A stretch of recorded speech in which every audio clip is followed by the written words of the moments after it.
Muito bem, senhores, voltamos aqui para a segunda etapa da nossa aula, né? Uma aula especial para a pós-penal e processo penal do Legale. Nós estamos no sétimo módulo, essa é a primeira aula do sétimo módulo, que inaugura a parte de processo penal. Veremos até o 11º módulo do processo penal, e aí só no último módulo veremos a legislação, algumas legislações penais especiais, né? Então é muito importante, estamos inaugurando esse módulo com os princípios, os principais princípios de processo penal com vocês, né? E no bloco anterior estávamos falando do princípio da verdade real, que é um princípio implícito, e eu gostaria de tratar com os senhores aqui de um outro princípio implícito de processo penal, que um dia já foi explícito, inclusive, já esteve na legislação brasileira, mas hoje não está mais. Dá uma olhada. Então, nós temos, pessoal, o princípio do duplo grau de jurisdição, né? O princípio do duplo grau de jurisdição. Por esse princípio, é assegurado à parte, acusação e réu, de um processo, o direito de uma nova análise da causa por intermédio de um recurso a ser apreciado por uma categoria de jurisdição mais alta, né? É claro que o juiz, né, aquele que irá decidir o processo penal, ele pode errar. Um ser humano pode ter um erro, ele pode ter uma análise equivocada também, ele pode ter uma análise dúbia, pode ser que a maioria não entenda como ele, né? Vários fatores. Então, das decisões do juiz de primeira instância, em regra, cabe recurso. Né, em razão exatamente do duplo grau de jurisdição, essa dupla análise, né, fazer com que aquele mesmo assunto seja revisto por um órgão mais experiente, né, e colegiado, principalmente, que possa analisar aquilo com se deter mais no assunto, podendo consequentemente, analisar melhor o tema, né? Então, isso seria o princípio esse seria o princípio do duplo grau de jurisdição. Agora, perceba que esse princípio já foi explícito um dia, já esteve, inclusive na Constituição do Império, né? A nossa primeira Constituição, ela tratava do princípio do duplo grau de jurisdição. Hoje não está mais em termos legais, não está mais positivado, mas ainda é um princípio muito relevante, né?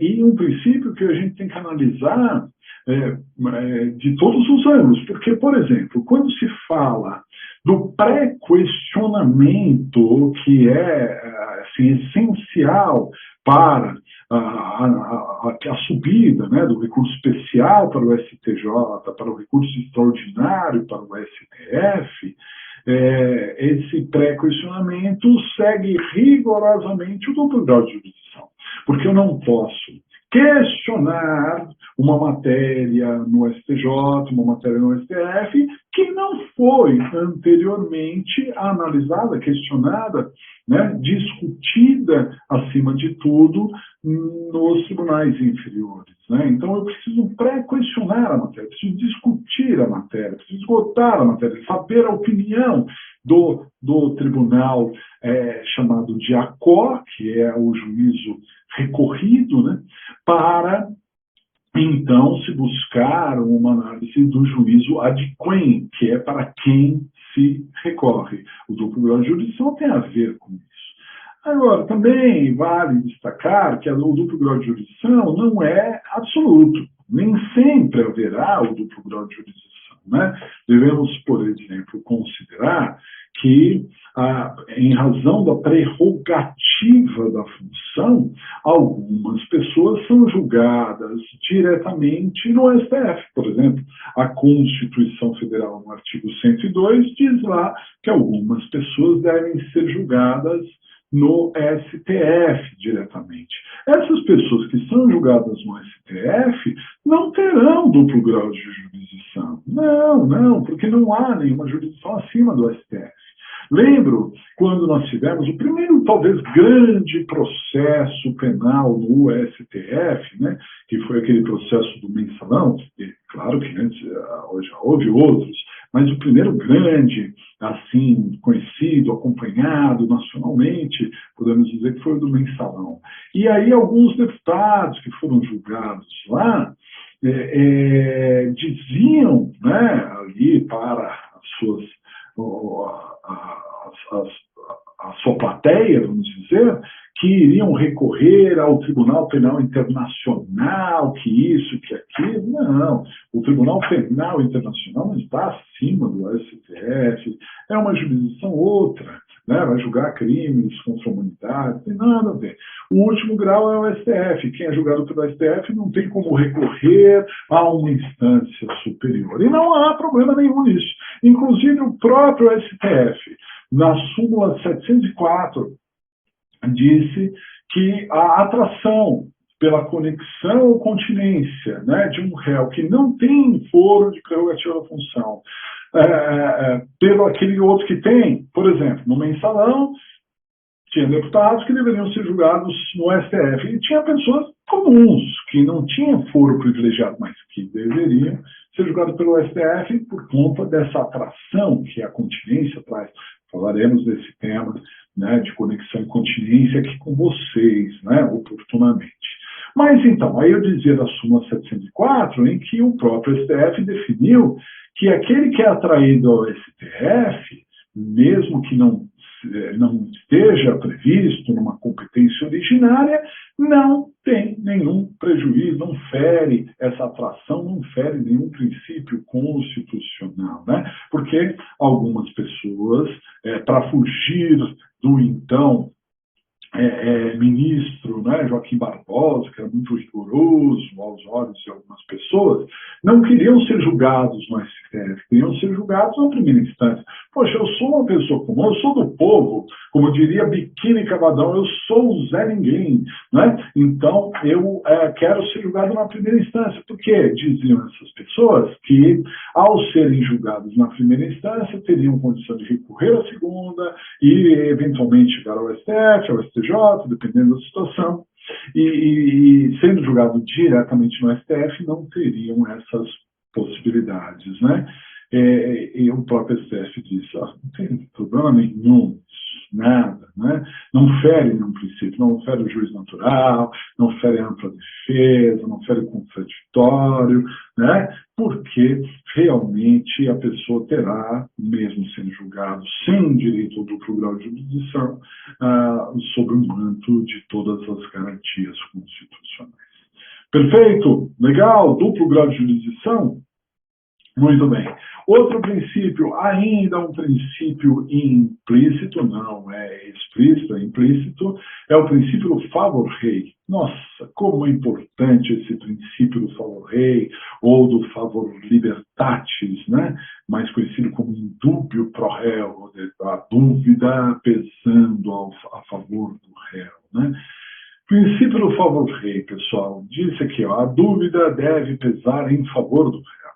Se as provas forem dúbias, testemunhas indo em direção oposta, a ponto de se inviabilizar a verdade real, deverá o juiz absolver o réu, pois certamente é melhor absolver um culpado do que condenar um inocente.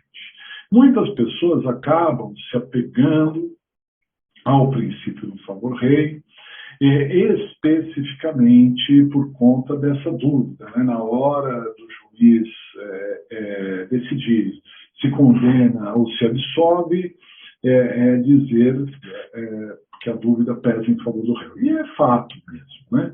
Pesa a favor do réu. Só que tem um detalhe fundamental. Essa dúvida, ela pode aparecer no processo penal sob muitos aspectos, sob muitos ângulos, não é? Há uma ideia relevante de fundamentação, aliás, até um princípio, motivação das decisões, previsto também na Constituição, em que toda decisão judicial, absolutamente toda, deve ser fundamentada, né? E não é só aquela decisão que condena ou que absolve, é a decisão que decreta a prisão preventiva, é a decisão que diminui a pena, que aumenta a pena, que aplica um regime tal, que concede ou não concede uma pena alternativa, etc, etc. São várias decisões, né, que se tem ao largo de um processo penal. Muito bem. Nessas decisões, todas elas, pessoal, todas elas, se em algum momento a dúvida surgir, essa dúvida deve pesar a favor do réu, não é? Então, imagine, por exemplo, a tentativa, conforme nós já estudamos aqui no curso, a tentativa, artigo 14, inciso 2 do Código Penal, é uma causa obrigatória de diminuição de pena. Conforme nós estudamos aqui, a tentativa, ela, em regra, deve reduzir a pena de 1/3 a 2/3. Então, nós devemos pegar a pena do crime consumado e, na terceira fase de aplicação de pena, reduzir essa pena de 1 a 2/3. Né? Muito bem. Só que, veja, qual é a diminuição mais favorável ao réu? É a maior diminuição, professor. Se pode reduzir de 1/3 a 2/3, o que é mais favorável ao réu é reduzir de 2/3. Perfeito, perfeito, isso mesmo, reduzir de 2/3, ótimo. Só que tem um detalhe, né? Haverá algum caso em que a tentativa terá uma redução só de 1/3 ou da metade? Haverá algum caso? Sim, sim, haverá. Mas para isso, o juiz tem que ter justificativa. Ele tem que dizer por que ele está reduzindo apenas 1/3.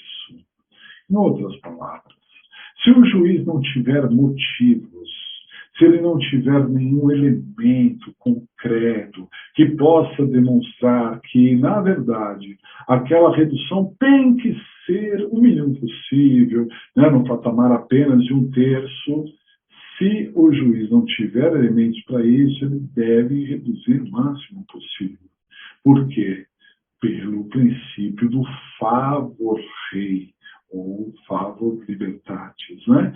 Então, as decisões piores para o réu, vamos dizer, têm que ser todas absolutamente fundamentadas, né? Por exemplo, o juiz não diminuiu a pena. Por que não diminuiu? Tem que dizer. Não diminuiu no patamar máximo. Tem que dizer. Não aumentou no patamar mínimo. Né? Não aumentou no patamar mínimo. Por que não foi? Se o aumento era de 1/3 até a metade, por que aumentou 1/3? Aumentou pela metade. Deveria ter aumentado o mínimo possível. São decisões que favorecem o réu, e em todas essas decisões está presente o princípio do favor rei ou do favor libertatis. Correto? Por esse princípio, verifica-se que no processo penal a defesa tem mais recursos e meios à sua disposição. Por exemplo, recursos como embargos infringentes, embargos de imunidade, que são recursos exclusivos da defesa, além de revisão criminal, que é exclusiva da defesa, não existe revisão a favor da sociedade, a revisão é apenas réu, não pró-società, né? Essa é uma ideia. Muito bem, haverá algumas situações, e aqui eu posso trazer para vocês 3 situações em que a dúvida vai pesar a favor da sociedade. É uma exceção, claro, né? Então, 3 momentos em que indúbio é pró-società e não pró-réu. O primeiro deles é no momento do recebimento da denúncia ao queixo. Então, se o juiz ficar em dúvida se deve receber ou não a denúncia ao queixo, ele deve receber. A dúvida pesa em favor da sociedade. Na dúvida, vamos processar. Se ao final do processo a dúvida persistir, vamos absolver. Mas, de início, indúbio pró-società. O segundo momento é no momento da pronúncia no tribunal do júri. Se o juiz ficar em dúvida, se pronuncia o réu, mandando ele à segunda fase do júri, mandando ele a plenário, ou não, ele deve pronunciar. Por quê? Porque o juiz natural dos processos do júri é o juiz leigo. São os jurados que julgam na segunda fase do júri, não na primeira. e, portanto, a dúvida tem que manter o juízo natural, indúbio pro societá. E a terceira forma de indúbio pro societá é na revisão criminal. Porque, embora a revisão criminal só possa ser feita a favor do réu, só existe revisão pró-réu, quando o órgão de revisão está lá analisando a revisão criminal, ele ficar em dúvida se deve revisar ou não, ele deve privilegiar o trânsito de julgado. O trânsito de julgado tem uma força gigantesca. Então, a revisão criminal ela só vai ser provida, ela só vai ser necessariamente, né, julgada procedente, para ser mais exato, se tiver convicção, porque na dúvida vai manter o trânsito de julgado. Perfeito? Legal? Muito bem. Vamos para o nosso segundo intervalo e voltamos já com os princípios aqui para vocês.